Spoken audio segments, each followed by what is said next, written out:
नमस्कार, मैं रघुनाथ प्रसाद आज अपना 35वां वीडियो जारी कर रहा हूं, जो आज के दिनों में बहुत अधिक महत्वपूर्ण है। यह वीडियो है दल बदल कानून को लेकर, जो हमारे संसद और विधानमंडल के माननीय सदस्यों के द्वारा किए जाते हैं। भारत दुनिया का आबादी के हिसाब से सबसे बड़ा लोकतंत्र है और इसकी ओर पूरे दुनिया की नजर टिकी रहती है। जब आजादी के बाद संविधान निर्माण के लिए समिति बनी, उसमें 7 तपे तपाए लोग सदस्य बनाए गए और उस ड्राफ्ट कमेटी ने अपने पूरे सदस्यों में से तत्कालीन महान विद्वान डॉक्टर B.R. अम्बेडकर को ड्राफ्ट समिति का अध्यक्ष बनाया। वे सभी लोग, चूंकि स्वतंत्रता आंदोलन से आए थे, सभी लोग तपे तपाए लोग थे, स्वतंत्रता सेनानी थे। उन लोगों ने यह कल्पना ही नहीं की थी कि संसद और विधानमंडल के माननीय सदस्यों के द्वारा दल बदल भी किया जा सकता है। वो जिस पार्टी के टिकट पर जीतकर आएंगे, उसे बीच में ही अवधि बिना पूरा किए हुए वो चले जाएंगे।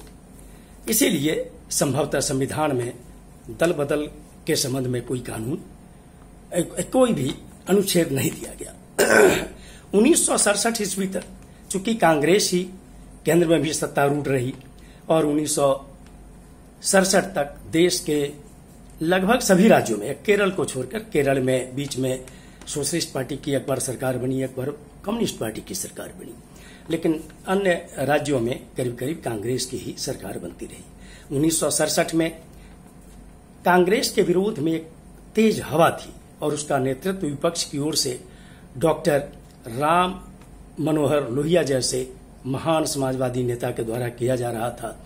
उन्होंने गैर कांग्रेसवाद का नारा दिया और ऐसी परिस्थिति आई कि 10 राज्यों में कांग्रेस की सरकार नहीं बनी, विपक्षी दलों की संयुक्त विधायक दल की सरकार बनी।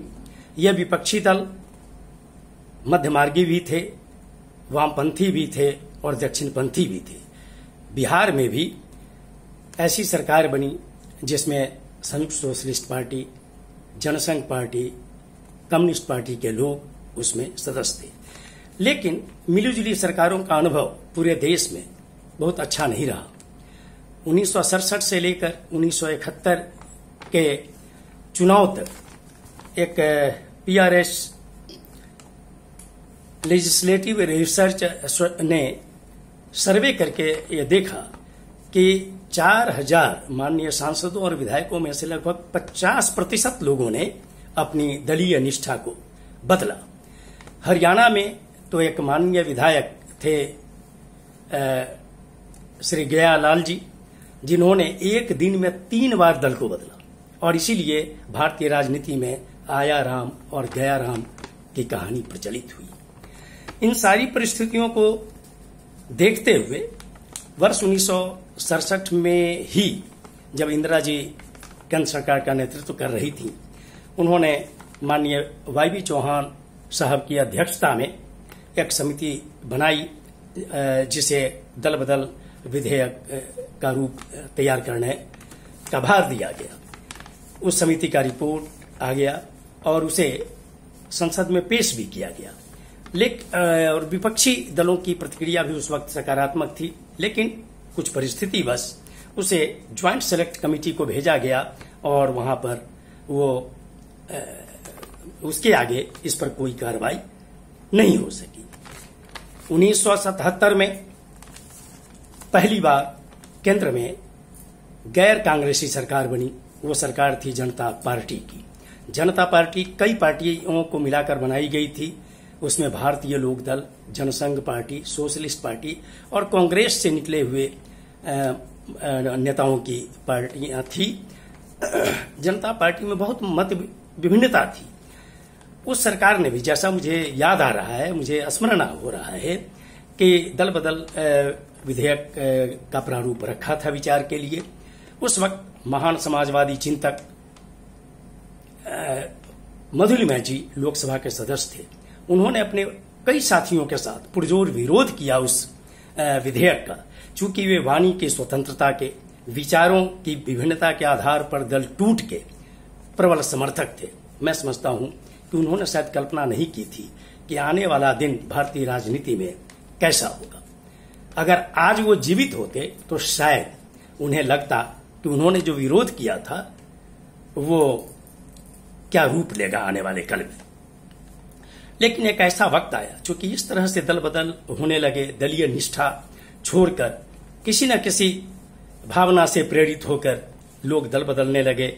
और ऐसी परिस्थिति में जब 1984 में एक ऐसी परिस्थिति आई जब श्रीमती इंदिरा गांधी जी की नृशंस दुखद हत्या हुई और भारी बहुमत से राजीव गांधी जी की सरकार 1984 में बनी, तो राजीव गांधी जी की सरकार ने दल बदल विधेयक पेश किया। जनवरी 1985 में लोकसभा राज्यसभा से पास होने के बाद 52वें संविधान संशोधन के रूप में ये महामहिम राष्ट्रपति की स्वीकृति के बाद लागू हुआ। इसमें ऐसी व्यवस्था की गई कि यदि 1/3 सदस्य संसदीय दल के या विधानमंडल दल के अगर दल बदल करते हैं तो उसे टूट मानी जाएगी, वैधिक रूप से टूट मानी जाएगी। लेकिन कुछ तकनीकी कारणों से और ऐसे ऐसे रास्ते अपनाए जाने लगे जिसके कारण जो माननीय अध्यक्षों की भूमिका बहुत से विधानसभाओं में प्रश्न के घेरे में आ गई।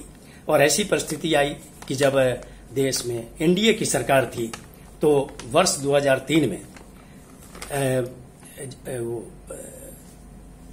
माननीय प्रणब मुखर्जी जी की अध्यक्षता में एक समिति बनाई गई और उस समिति ने जो रिपोर्ट दिया उसके आधार पर दिसंबर 2003 में माननीय वाजपेयी जी की सरकार के समय दल बदल विधेयक का 51वां संशोधन भारतीय संविधान में हुआ और उसमें व्यवस्था की गई कि 1/3 नहीं 2/3 सदस्य यदि अलग होंगे तो उसे टूट माना जाएगा। उस वक्त के लिए बहुत बड़ी बात थी कि ऐसा नहीं होगा। लेकिन आने वाले कल में ऐसे ऐसे रास्ते ढूंढे जाने लगे कि आज पूरे देश की जनता घोर आश्चर्य से देख रही है अपने जनप्रतिनिधियों को कि आखिर देश में ये क्या हो रहा है कुछ वर्षों में। और इसमें मैं किसी एक पार्टी की चर्चा नहीं करना चाहूंगा, विभिन्न पार्टियों ने इसमें अपने अपने तरीके से इसमें भूमिका अदा की है। जहां जिन्हें लाभ प्राप्त हो रहा है वे लोग दल बदल को प्रेरित कर रहे हैं। और इसमें सबसे ज्यादा अगर किसी को दुख है तो भारतीय जनता को, भारतीय मतदाता को, कि आखिर उनके जनप्रतिनिधि उनका वोट लेकर जाते हैं और इस तरह से दल बदल का रास्ता अख्तियार करते हैं।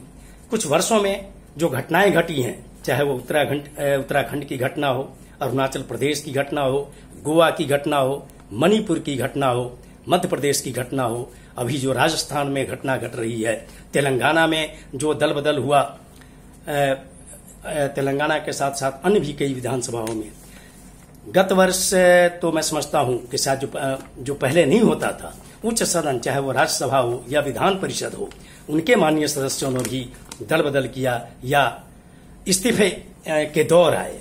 इस्तीफा वाली घटना तो इधर आकर एक नया ट्रेंड पकड़ लिया है, ताकि इस्तीफा अगर हो जाएगा तो हाउस का स्ट्रेंथ घट जाएगा और सरकार का स्वरूप प्रभावित हो सकता है। इन सारी परिस्थितियों को देखते हुए यह लगता है कि अब भारतीय लोकतंत्र के हित में, भारतीय लोकतंत्र में शुचिता लाने के लिए और दुनिया में ये रहे कि भारतीय लोकतंत्र जीवंत है, ऐसे में हम सारी जो जितने भी सामाजिक संगठन हैं उनका भी ये कर्तव्य बनता है कि वे जनता को संवैधानिक प्रावधानों के तहत और शांतिपूर्ण तरीके से, प्रजातांत्रिक तरीके से इस बात को देना चाहिए कि अब दल बदल कानून में परिवर्तन होना चाहिए। और सभी राजनीतिक दलों से भी अनुरोध है कि एक साथ लोग बैठें और ऐसी व्यवस्था की जाए, ऐसे कानून बनाए जाएं जिससे कि लोग दलीय निष्ठा को इस तरह से नहीं बदलें और मतदाता के वोट का इस तरह से अपमान नहीं हो। राज्यसभा के चुनाव में कई राज्यों में ऐसी घटनाएं घटी हैं। अभी विधान परिषद के माननीय सदस्यों ने बिहार में भी 2-2 बार निष्ठाएं बदली हैं।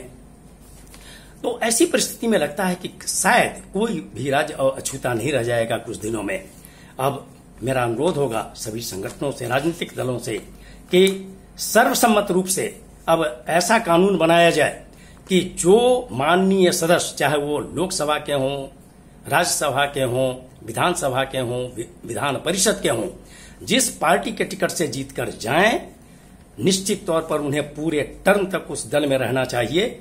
और यदि वे इस्तीफा देते हैं तो इसकी पूरे तौर पर निष्पक्षता से जांच हो और देखा जाए कि यदि वे वेस्टेड इंटरेस्ट के तहत अगर रिजाइन करते हैं तो भारत के निर्वाचन आयोग को कानून बनाना चाहिए कि उन वैसे सदस्यों पर 6 वर्ष तक के लिए चुनाव लड़ने पर रोक लगाई जाए।